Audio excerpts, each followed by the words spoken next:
شکریہ جناب اسپیکر. اعوذ باللہ من الشیطان الرجیم. بسم اللہ الرحمن الرحیم.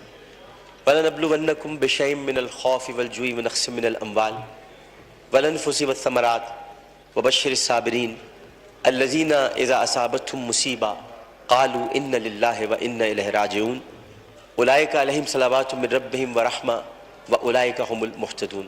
صدق اللہ العظیم.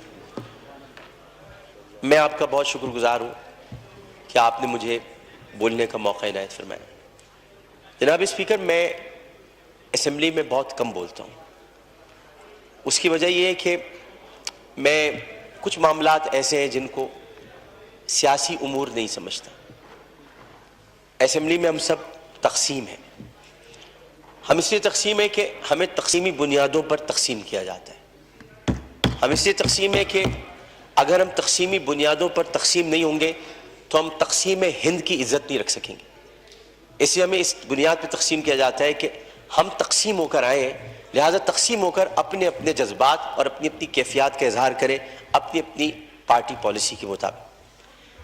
اسمبلی ہم سب کے لیے بولنے کے لیے اس لیے بھی ضروری ہے کہ ہم سب ان جگہوں سے منتخب ہو کر آئے جہاں کے لوگوں نے ہمیں اپنا درد سنانے کے لیے بھیجا.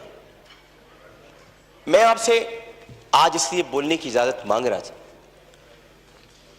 کہ بہت گفتگو ہو رہی ہے اور ظاہر ہے کہ اس وقت پورا پاکستان ایک بچی، ایک خاتون اور خواتین اور ان سب کی عزت پر دل گرفتہ ہے، پشیماں ہے، افسردہ ہے اور بہت تکلیف میں.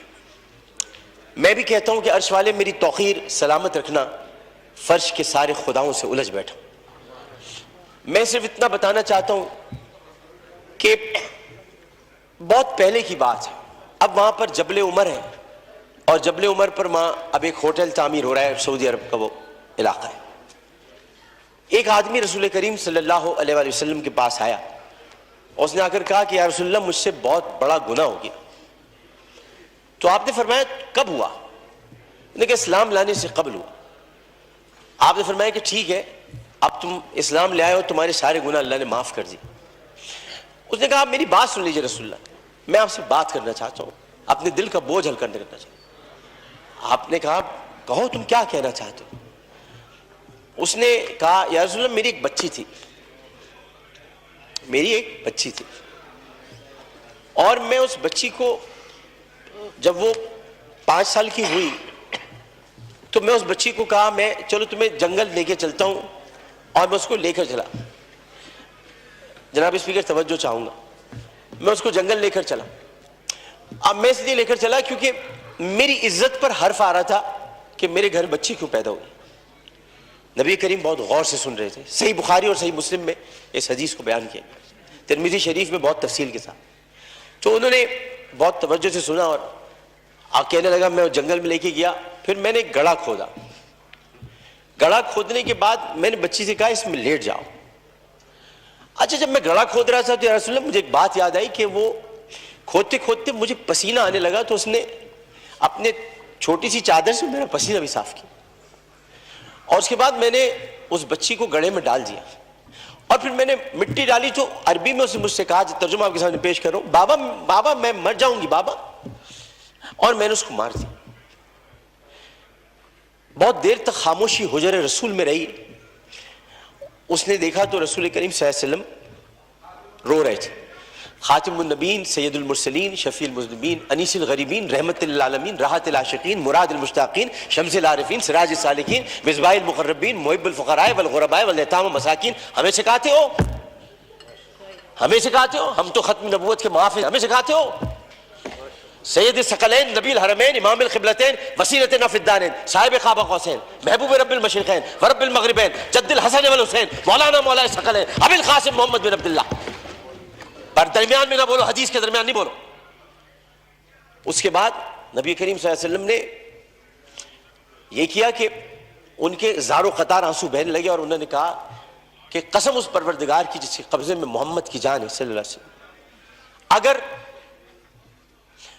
تو اسلام نہ لاتا تو میں تجھے سر عام سب کے سامنے تیری گردن اڑواتا.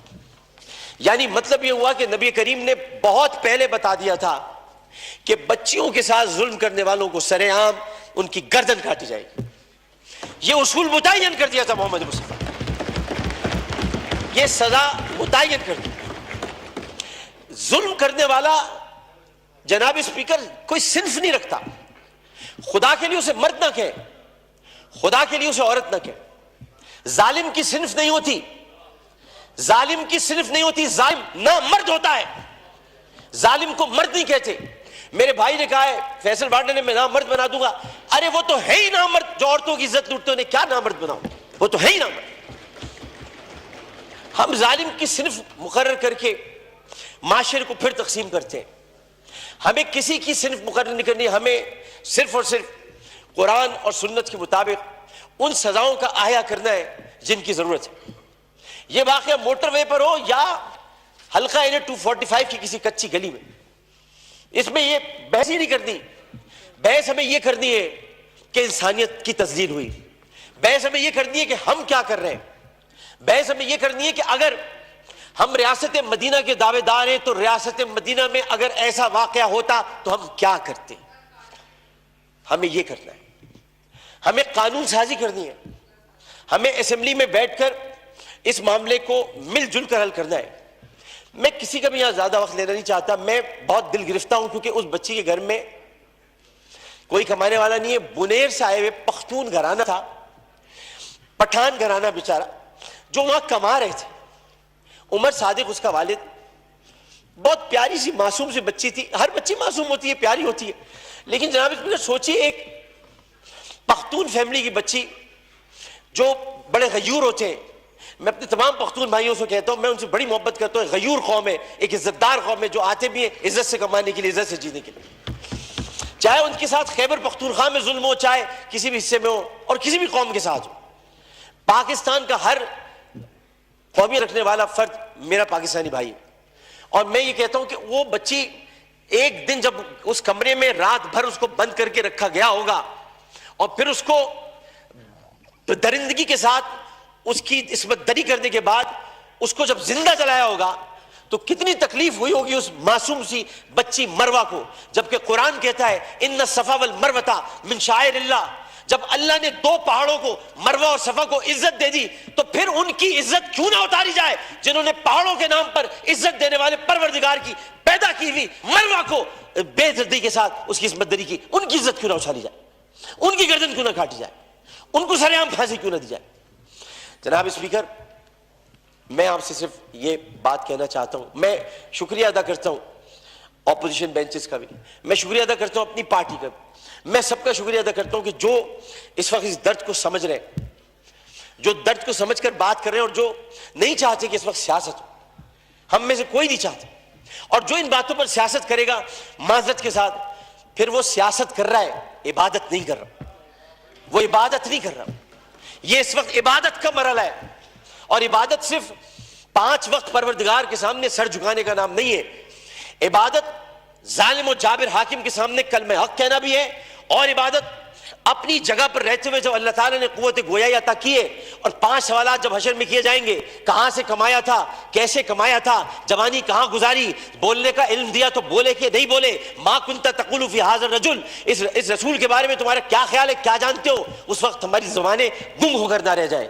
اس لیے ہمیں اپنی اپنی جگہ پر رہتے ہوئے اس کو عبادت سمجھ کر اپنا حق ادا کرنا ہے. میں اتنا کہنا چاہوں گا آخر میں, جناب اسپیکر, میں اس ایوان سے ہاتھ جوڑ کر مطالبہ کرتا ہوں, بحیثیت ان کا ساتھی, بحیثیت رکن قومی اسمبلی, انہی کا ساتھی, انہی کا بھائی ہوں, اپنی بہنوں کا بھائی ہوں, اپنے جو ہمارے اپوزیشن والے ان کی بہنوں کا بھائی ہوں. صرف اتنا کہنا چاہتا ہوں کہ اس اسمبلی میں ہم پتہ نہیں کب رہے, کب تک رہے, کیا رہے, ہمیں نہیں پتا, لیکن ہم جتنے دن بھی رہے یہ اسمبلی ایک تاریخ بن جائے کہ ہم نے, یہ اسمبلی نے قرارداد منظور کی تھی اور بل بنایا تھا کہ بچیوں کو میں ہر قتل کی بات ہے, بچیوں کی عصمت دری کرنے والوں کو سر عام سزائے موت دی جائے. شکریہ جناب. جی خواجہ صاحب, میں تھوڑا مفتی شکور کو دے دوں.